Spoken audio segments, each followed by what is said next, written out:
नमस्कार दोस्तों, मैं लाल बहादुर आपका अपने चैनल बहादुर सर ऑनलाइन क्लासेस में आपका स्वागत कर देता हूँ। दोस्तों चलिए अब मैं देखता हूँ, आज समाज के बारे में हम लोग देखते हैं सभी। ठीक है, सभी समाज के बारे में अध्ययन करेंगे। आज उत्तर प्रदेश पुलिस के लिए हम लोग देखेंगे द्वंद्व समाज के बारे में, द्विगु समाज के बारे में, कर्मधारय समाज के बारे में, अव्ययीभाव समाज के बारे में, बहुव्रीहि समाज के बारे में और तत्पुरुष समाज के बारे में। हालांकि तत्पुरुष समाज थोड़ा लंबा है तो वीडियो लंबा हो जाएगा, तो आज हम लोग तत्पुरुष समाज के बारे में न पढ़ के इन्हीं सब के बारे में पढ़ेंगे। तत्पुरुष समाज के लिए हम एक अलग से वीडियो बना देंगे। ठीक है दोस्तों, उसमें केवल तत्पुरुष समाज के बारे में रहेगा। ठीक है, चलिए देखते हैं द्वंद्व समाज के बारे में। द्वंद्व समाज क्या होता है? द्वंद्व समाज के बारे में देखेंगे कि द्वंद्व समाज क्या होता है। ठीक है, आप लोग बहुत पढ़े होंगे लेकिन सही से बहुत चीज़ें नहीं पढ़ते, जिसकी वजह से परीक्षा में आपके क्वेश्चन आसानी से नहीं मिल पाते हैं। ठीक है, नहीं फंसते हैं। देखिए द्वंद्व समाज के बारे में, इसमें क्या होता है, दोनों पद प्रधान होते हैं। दोनों पद प्रधान होते हैं, दोनों के दोनों पद प्रधान होंगे। ठीक है, कोई भी गौड़ शब्द नहीं होगा, दोनों के दोनों पद प्रधान होंगे। और योजक चिन्ह का लोप होता है। योजक चिन्ह कैसे बनता है? ऐसे देखो इस तरह का रहता है, तो योजक चिन्ह का क्या होता है? योजक चिन्ह का लोप। योजक चिन्ह क्या? योजक चिन्ह का लोप रहेगा। और गायब रहेगा, और शब्द गायब रहेगा, और शब्द क्या रहेगा? गायब रहेगा। ठीक है, और साथ ही साथ देखेंगे दोनों के दोनों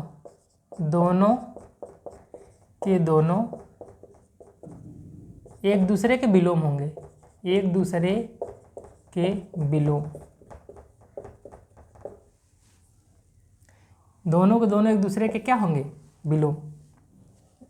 ठीक है, जैसे उदाहरण के लिए देख ले, द्वंद्व समाज में हमने बताया कि दोनों पद प्रधान होते हैं। में नहीं जानिए, दोनों पद प्रधान होंगे। देखेंगे योजक चिन्ह लगा रहेगा, लोप रहेगा इसका, और शब्द वहाँ पर गायब रहेगा, उसकी जगह योजक चिन्ह दे देता है। और देखेंगे दोनों के दोनों एक दूसरे के क्या होते हैं? विलोम होंगे। दोनों के दोनों एक दूसरे के विलोम, ये बहुत इंपॉर्टेंट प्रॉपर्टी है ये दोनों। ठीक है, ये प्रधान दोनों के दोनों होते हैं और विलोम होते हैं एक दूसरे के दोनों। विलोम देखेंगे। ठीक है, जैसे रात का, जैसे हम लोग कहते हैं ना दिन रात, तो दिन का क्या होता है? रात। विलोम, तो दिन का विलोम क्या हो गया? रात। तो यहाँ पर क्या हो गया? योजक चिन्ह लगा हुआ है, तो ये क्या हो गया? द्विगु, ये कौन सा हो गया? द्वंद्व समास। ऐसे दिन रात हो गया। माता पिता, दोनों के दोनों प्रधान है। ठीक है, और देखिए पाप पुण्य, पाप पुण्य, पाप पुण्य क्या हो गया? ये भी हो गया। ठीक है, देखिए अपोजिट है ना, विपरीत है ना, सुख दुख, सुख दुख। तो देखेंगे दोनों के दोनों प्रधान हैं और दोनों एक दूसरे के सबके विपरीत हैं, तो हम समझ जाएंगे क्या है। और यहाँ पर और शब्द का लोप है, योजक चिन्ह लगा हुआ है ना, तो ये क्या है? हमारा द्विगु समास है। ठीक है, चलिए अब देखते हैं। अरे द्वंद्व समास, ये सब क्या है? द्वंद्व समास के उदाहरण है। अब देखेंगे दूसरा द्विगु समास, कि द्विगु समास क्या होता है।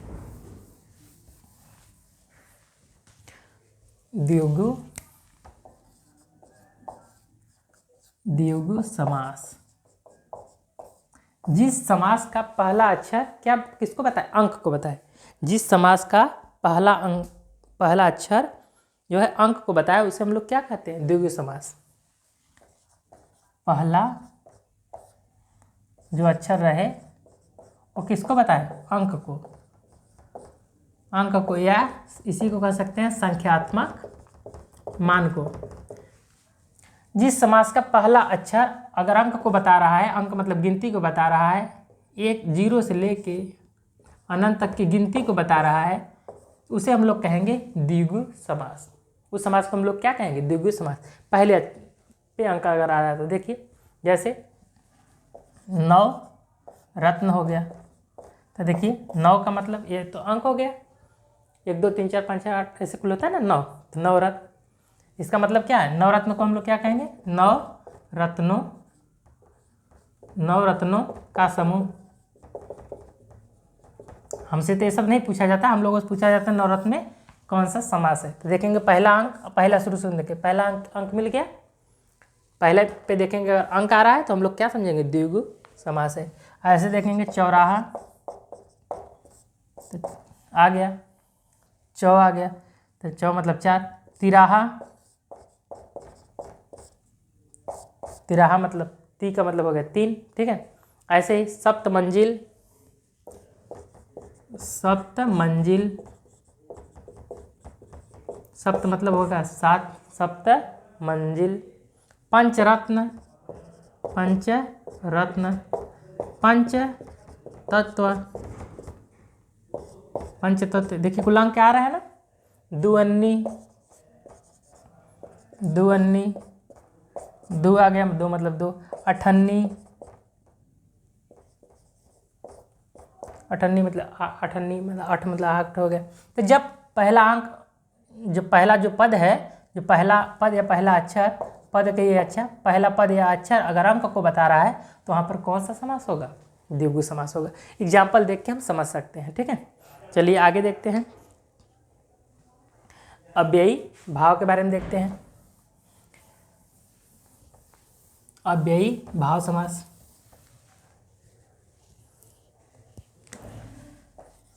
अव्ययी भाव, अव्ययी भाव देख लेते हैं, ठीक है। अव्ययी भाव क्या होता है, जिसमें पहला पद क्या हो, अव्यय हो या उपसर्ग हो। पहला पद क्या हो, अव्यय या उपसर्ग। जिस समास का पहला पद अव्यय हो या उपसर्ग हो, ऐसे समास को अव्ययी भाव समास कहते हैं। जैसे देख लीजिए, यथा स्थान, यथा स्थान, एक पहला यथा क्या है, अव्यय है। जब पहला अव्यय मिल गया तो कौन सा होगा, अव्ययी भाव समास होगा। ऐसे देखेंगे प्रतिदिन, ये प्रति क्या है, उपसर्ग है, ये क्या हो गया, उपसर्ग या अव्यय पहले स्थान पर अगर मिल जाता है तो हमारा अव्ययी भाव समास है, अगर पहले स्थान पर हमारा अंक मिल जाता है तो द्विगु समास है, ठीक है। ऐसे ही यथा समय, यथा समय, देखिए यथा मिल गया, अव्यय है, अव्ययी भाव समास। आजीवन कहते ना, इसको आजीवन कारावास हुआ है, आजीवन कारावास हुआ था, आ क्या हो गया, प्रत्यय हो गया, क्या हो गया, अरे आ क्या हो गया, उपसर्ग हो गया, तो हमारा क्या हो गया, अव्ययी भाव समास, ठीक है। तो अगर देखेंगे कि पहले स्थान पे अव्यय या उपसर्ग दिख जाए तो हमारा क्या होता है, अव्ययी भाव समास होता है। और कभी कभी देखेंगे या अव्यय मिल जाए या उपसर्ग मिल जाए या दो शब्द बार बार आ जाए, दो शब्द बार बार आए, दो शब्द बार बार अगर आ जा रहा है तब भी वहाँ अव्ययी भाव समास होता है। जैसे ऐसे लिखा है, रात रात, कहते हैं ना वो रात रात भर घूमता है। देखिए एक बार रात आ गया, फिर रात आ गया, बीच में योजक चिन्ह भी लगा है। अगर योजक चिन्ह लगा रहता है तो हम लोग क्या समझ लेते हैं कि वह द्वंद्व समास है। लेकिन ये द्वंद्व समास में क्या होता है, योजक चिन्ह तो लगा होना चाहिए और दोनों पद प्रधान भी होना चाहिए, चलो प्रधान भी है, योजक चिन्ह भी लगा है, लेकिन क्या विलोम है, विलोम भी होना चाहिए। तो यहाँ विलोम क्या है, नहीं, विलोम है, विलोम नहीं है। रात रात का विलोम थोड़ी होता है। यहाँ दो शब्द क्या हुआ, बार बार आ गया। दो शब्द अगर बार बार आ रहा है तो वह द्वंद्व समास न होकर, वह द्वंद्व समास नहीं होगा, वह क्या होगा, अव्ययी भाव समास होगा, ठीक है। रात रात हो गया, दिन दिन हो गया, दिन दिन हो गया, ठीक है। ये सब क्या है, अव्ययी भाव समास है, ठीक है। चलिए आगे बढ़ते हैं, कर्मधारय समास की तरफ चलते हैं। ठीक है, कि कर्मधारय समास क्या होता है। कर्मधारय समास, देखिए कर्मधारय समास में क्या है, इसमें विशेषण एक होता है, विशेषण एक होता है विशेष।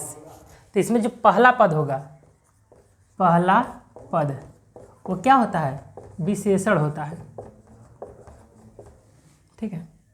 और दूसरा पद जो होगा वो क्या होगा, विशेष। जिसकी विशेषता बताई जाए वो विशेष, जो विशेषता बताता है वो विशेषण। तो पहला पद इसमें क्या होता है, विशेषण होता है। पहला पद क्या होता है, विशेषण। तो जिस समास का पहला पद विशेषण होगा उसे हम लोग क्या कहते हैं, कर्मधारय समास कहते हैं। विशेषण में जैसे देखिए, उदाहरण के लिए देख लेते हैं, जैसे काली मिर्च, काली मिर्च, तो यहाँ काली क्या होगी, विशेषण होगी। लाल, काला, हरा, पीला, सुंदर, ठीक है, ये सब क्या होता है, विशेषण। ऐसे होगा नील कमल, नील कमल, तो क्या नील क्या हो गया, विशेषता। नीला क्या हो गया, विशेषता। पीतांबर, पीतांबर, पीला क्या हो गया, रंग को बता रहा है, विशेषता बता रहा है, ठीक है। चंद्रमुखी, चंद्रमुखी, चंद्र क्या हो गया, विशेषता। तो जो पहला पद जो विशेषता बताए, अगर पहला पद पहले स्थान पर विशेषता बताने वाले मतलब विशेषण आ गया, अगर पहले नंबर पर विशेषण आ रहा है तो वहाँ कौन सा समास होगा, कर्मधारय समास होगा, ठीक है। अगर पहला पद विशेषण हो और दूसरा पद हमारा विशेष्य हो तो वहाँ पर कौन सा समास होता है, विशेष, अरे कर्मधारय समास होता है, ठीक है। मतलब विशेषता बताने वाले समास को क्या कहते हैं, कर्मधारय समास कहते हैं। एक ऐसा समास होता है विशेषता बताने वाला, विशेषता बताने वाला समास, विशेषता बताने वाला जो समास होता है उसे हम लोग कर्मधारय समास कहते हैं। अब पहला पद विशेषण होगा इसका, दूसरा पद हमारा विशेष्य होगा, ठीक है। तो पहला पद हमारा विशेषण है और दूसरा पद हमारा क्या है, विशेष्य। चलिए अगला देखते हैं बहुब्रीहि समास के बारे में, बहुब्रीहि समास के बारे में।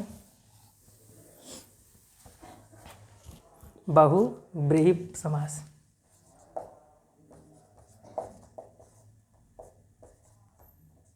बहुब्रीहि समास, देखिए बहुब्रीहि समास में क्या होता है, इसमें दोनों के दोनों पद, दोनों के दोनों पद प्रधान नहीं होते हैं,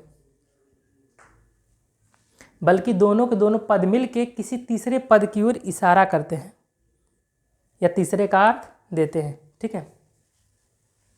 इसमें दोनों के दोनों पद क्या होंगे, दोनों पद प्रधान नहीं होते, इसमें दोनों के दोनों पद प्रधान नहीं होते, बल्कि दोनों मिलकर तीसरे का अर्थ देते हैं, अर्थ या इशारा करते हैं, तीसरे का अर्थ देंगे या इशारा करेंगे, ठीक है। दोनों के दोनों पद, इसमें क्या होता है, दोनों के दोनों पद प्रधान नहीं होते हैं, बल्कि दोनों पदों के माध्यम से किसी विशेष शब्द या तीसरे शब्द की क्या होती है, जानकारी मिलती है। जैसे दशानन, उदाहरण के लिए ले लो, दशानन, दस भी हो गया, आनंद भी हो गया, ठीक है। क्या मिल रहा है, दोनों के दोनों क्या है, प्रधान पद नहीं है, दोनों के दोनों क्या है, गौड़ पद है, ठीक है, कोई मतलब नहीं है। दशानन का देखिए तीसरे पद की ओर किसकी ओर इशारा कर रहे हैं, ठीक है।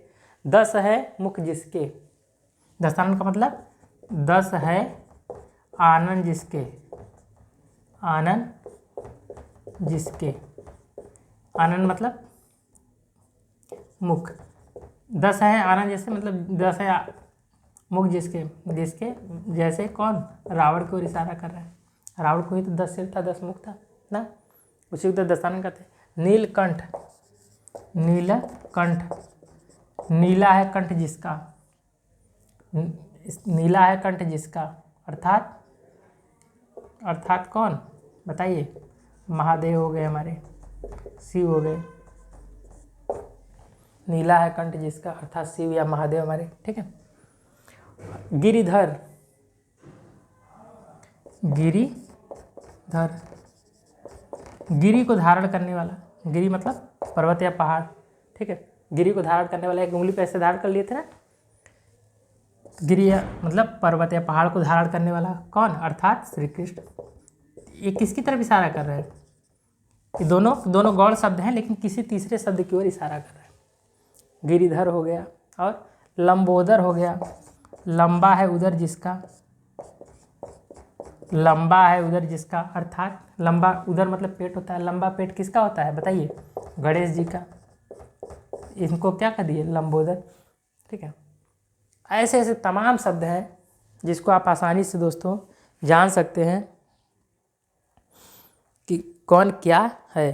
ठीक है, लेकिन कभी कभी अगर आपको दिक्कत हो रहा है, ठीक है, कभी कभी आपको दिक्कत हो रहा है, कब दिक्कत हो रहा है, जब कोई 4 विकल्प दे दे और उस विकल्प में कर्मधारय भी दिया हो और बहुब्रीहि भी दिया हो, और मान लो कोई दे दिया, द्वंद्व दे दिया, द्विगु दे दिया, ऐसे 4 विकल्प दे दिया। ठीक है, और आपको लग रहा है कि कर्मधारय भी है, बहुब्रीहि भी है ना, अगर दोनों दे दे, ठीक है, तो हम लोग हमेशा बहुब्रीहि को प्राथमिकता देंगे, हमेशा बहुब्रीहि पे टिक करेंगे।